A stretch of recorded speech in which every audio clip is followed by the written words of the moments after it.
Vous êtes en compagnie de Radio Taïwan International.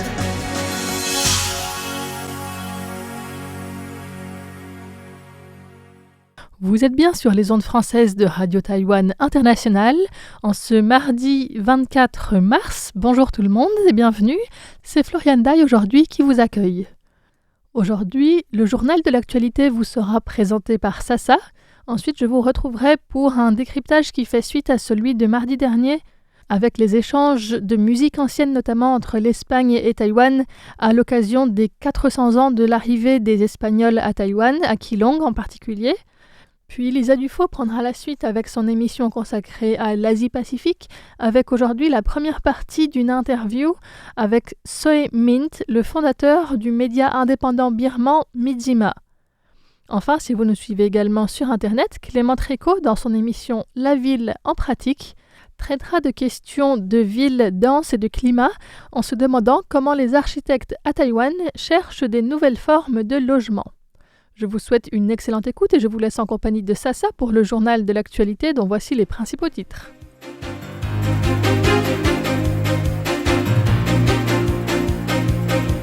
Le président Lai Ching-te et le premier ministre Zhuo Zhongtai ouverts à une relance de l'énergie nucléaire à Taïwan.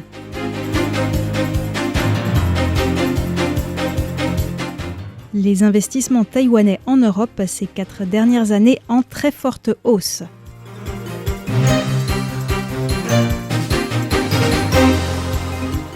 Le yuan de contrôle exhorte le gouvernement à renforcer les peines en cas d'atteinte à la sécurité nationale.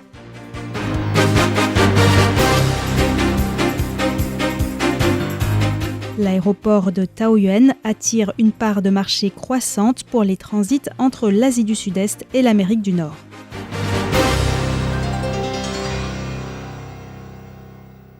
Lai Ching-te et Zhuo Zhongtai ouverts à une relance de l'énergie nucléaire. Moins d'un an après la sortie du nucléaire, avec la fermeture du dernier réacteur en mai 2025, le président Lai Ching-te a déclaré le week-end dernier que le ministère de l'économie estimait que les 2e et 3e centrales nucléaires remplissaient les conditions requises pour un redémarrage. L'entreprise publique d'électricité Taipower se prépare donc à relancer le processus. Le président a souligné que sans recours à l'énergie nucléaire, Taïwan pouvait assurer un approvisionnement énergétique stable jusqu'en 2032. Toutefois, compte tenu du boom de l'IA, du changement climatique et des bouleversements géopolitiques, le gouvernement est ouvert à une relance de l'énergie nucléaire. Interrogée aujourd'hui par la députée du KMT Wan Meiling au yuan législatif sur l'abandon de la position du DPP pour la sortie du nucléaire, le Premier ministre Zhuo Zhongtai a déclaré que l'opposition au nucléaire n'était pas inscrite dans le marbre. Il a précisé que le Parlement ayant débattu sur cette question avant d'amender la loi sur la réglementation des installations nucléaires pour permettre la prolongation de la durée de vie des centrales, le gouvernement l'appliquera conformément à la loi. On écoute le Premier ministre. Si de nouvelles formes d'énergie nucléaire sont acceptées par tous et disponibles commercialement à l'échelle mondiale, alors la possibilité pour Taïwan d'en discuter et de les utiliser constituerait un changement radical. Zhuo Zhongtai a indiqué que le gouvernement se devait d'anticiper l'impact de l'évolution rapide de la situation internationale, notamment les conflits armés, considérant qu'il faut du temps pour que l'approvisionnement international en pétrole et en gaz se rétablisse. Les investissements taïwanais en Europe ces 4 dernières années en très forte hausse. Le président Lai Ching-te a participé ce mardi 24 mars au Forum du marché des capitaux taïwanais. Dans son discours, il a souligné l'augmentation rapide des investissements taïwanais en Europe et souhaité la signature prochaine d'un accord de protection des investissements et d'un accord commercial entre l'UE et Taïwan. Il a déclaré « L'Europe est le 3e partenaire commercial de Taïwan et sa principale source d'investissements étrangers. Les investissements taïwanais en Europe au cours des 4 dernières années dépassent le montant cumulé des investissements des 40 dernières années.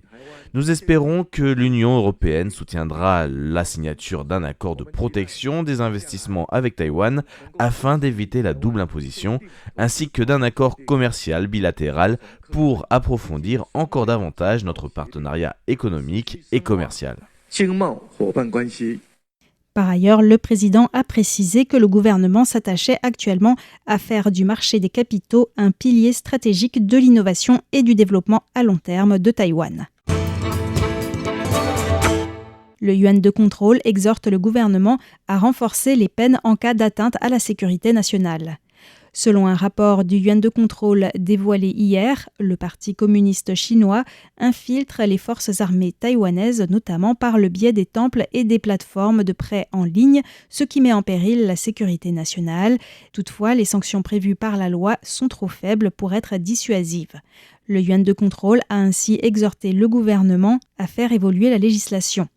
En réponse, le président de la Commission ministérielle des Affaires continentales, Chiu Cui-jung, a indiqué aujourd'hui que le Parti communiste chinois utilisait diverses méthodes d'infiltration qui rendaient celles-ci omniprésentes. À cet égard, il a estimé que les différents partis politiques devraient soutenir conjointement les projets de loi importants relatifs à la sécurité nationale. On l'écoute. Je pense que cela devrait faire consensus dans notre pays.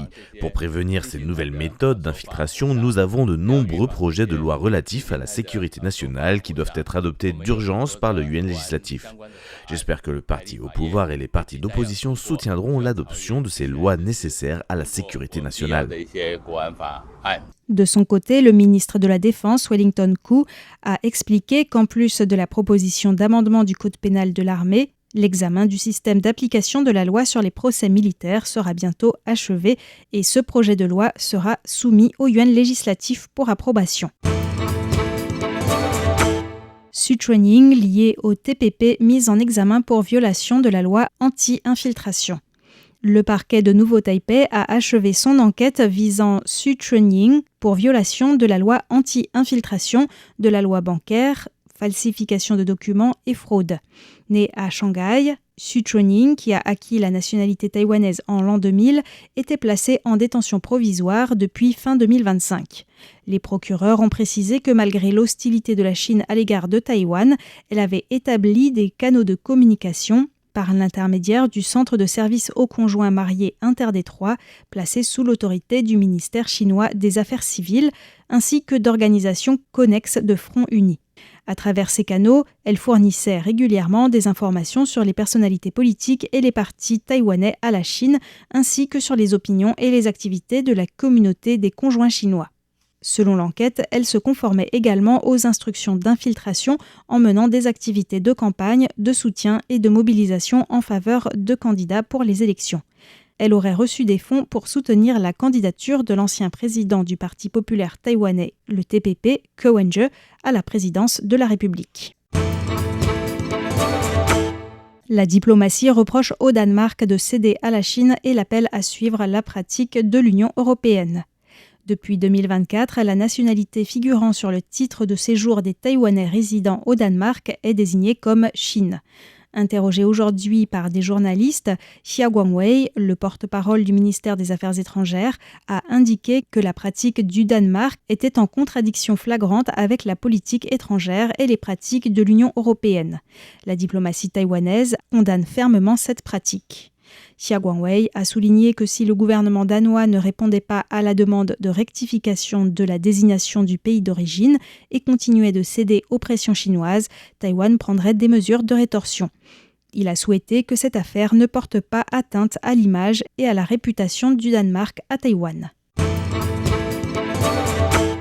L'aéroport de Taoyuan attire une part de marché croissante pour les transits Asie du Sud-Est, Amérique du Nord. L'Institut taïwanais de recherche sur les transports a publié aujourd'hui une analyse comparative du nombre de passagers en transit entre l'Asie du Sud-Est et l'Amérique du Nord via les principaux aéroports dans la région Asie-Pacifique en 2024.